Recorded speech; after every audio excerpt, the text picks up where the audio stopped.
कविता अपने दोनों बच्चों अमन और परी को लेकर अपनी माँ दादी सुमित्रा के घर जा रही थी।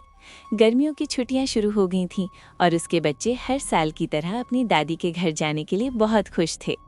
बड़ी अजीब बात है ना माँ, हर साल तो हमारी छुट्टियां होने से पहले ही दादी हमें इतने फ़ोन करती थी कि जल्दी से आ जाओ, जल्दी से आ जाओ, लेकिन इस बार उन्होंने एक बार भी हमें फ़ोन नहीं किया। हाँ माँ, ऐसा क्यों? क्या दादी हमसे नाराज हैं? परी ने पूछा। अरे नहीं नहीं बच्चों, ऐसा कुछ भी नहीं है। अभी हम लोग दादी के पास जाएंगे ना, तो वो हम सबको देखकर बहुत खुश हो जाएंगी, कविता ने समझाया।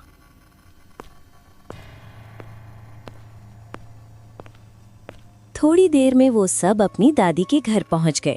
कविता ने घर का दरवाजा खटखटाया, लेकिन बहुत देर तक उसकी माँ घर से बाहर नहीं आई।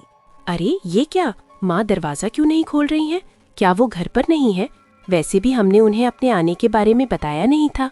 ये देखकर अमन और परी जोर जोर से दरवाजा खटखटाने लगते हैं। नहीं नहीं माँ, वो देखो ना, दरवाज़ा बाहर से बंद नहीं है। अगर दादी कहीं गई होती तो यहाँ ताला लगा होता। इसका मतलब कि वो अंदर ही है।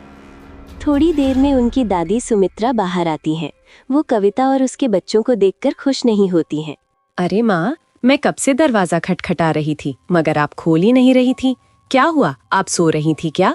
हाँ, मैं सो रही थी, लेकिन तुम लोग यहाँ ऐसे अचानक क्यों आ गए हो? अरे हम तो आपको अचानक आकर सरप्राइज देना चाहते थे। मेरी तबीयत कुछ ठीक नहीं है। अब दरवाजे पर ही खड़ी रखोगी या अंदर आने को भी कहोगी? माँ इतना कहकर कविता और उसके बच्चे घर के अंदर आ जाते हैं।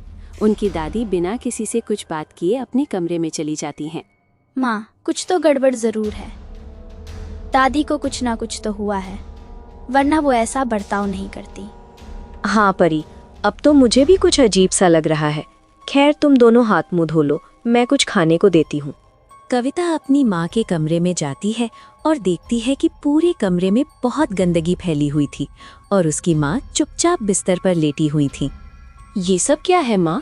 आप तो कभी भी कमरा इतना गंदा नहीं रखती थी, फिर अचानक आपने इतनी गंदगी क्यों फैला रखी है? अरे मेरा घर है, मैं इसे जैसे चाहे रखूं, तुझे क्या? ये क्या माँ, मैं इतने दिनों बाद आई हूँ और आप मुझसे ऐसे बातें कर रही हैं? देखो, मेरी तबीयत कुछ ठीक नहीं है, अब तुम यहाँ से जाओ, बाद में आना। तो माँ, आपने कुछ खाना नहीं बनाया है क्या? क्यों, तूने मुझे आने से पहले बताया था क्या, जो मैं तेरे लिए 5 भोग बना के रखती? जा यहाँ से, मैंने कुछ नहीं बनाया। कविता चुपचाप वहाँ से दुखी होकर चली जाती है। वो रसोई में जाकर अपने बच्चों के लिए कुछ खाने को बनाने लगती है। ना जाने माँ को क्या हो गया है, पहले तो उन्होंने कभी मुझसे ऐसे बात नहीं की। अगर उन्हें किसी बात की नाराजगी है तो मुझसे कहना चाहिए। कविता खुद से बातें कर ही रही थी कि तभी उसे अमन और परी के रोने की आवाज आती है। अरे ये क्या, ये बच्चे क्यों रो रहे हैं? इनका फिर से आपस में झगड़ा हो गया क्या? कविता भागकर जाती है और देखती है कि परी एक तरफ गिरी पड़ी है और रो रही है, वहीं दूसरी तरफ अमन को उसकी दादी ने पकड़ रखा था। माँ, ये आप क्या कर रहे हैं? कविता जाकर अमन को बचा लेती है। तभी उसकी माँ गुस्से में बोलती है, तूने अपने बच्चों को तमीज नहीं सिखाई है क्या?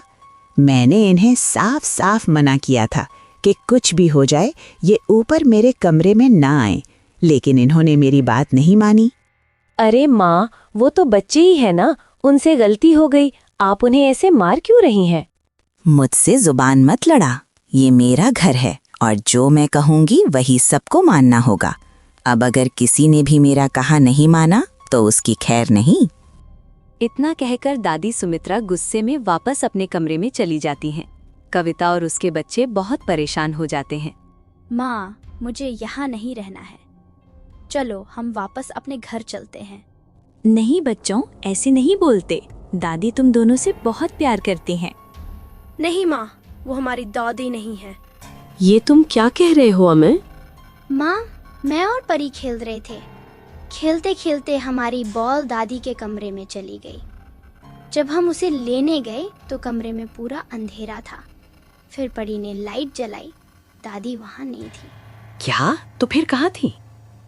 दादी की जगह कमरे में एक डरावनी सी चुड़ैल थी जो छत की दीवार पर उल्टी लटकी हुई थी। क्या?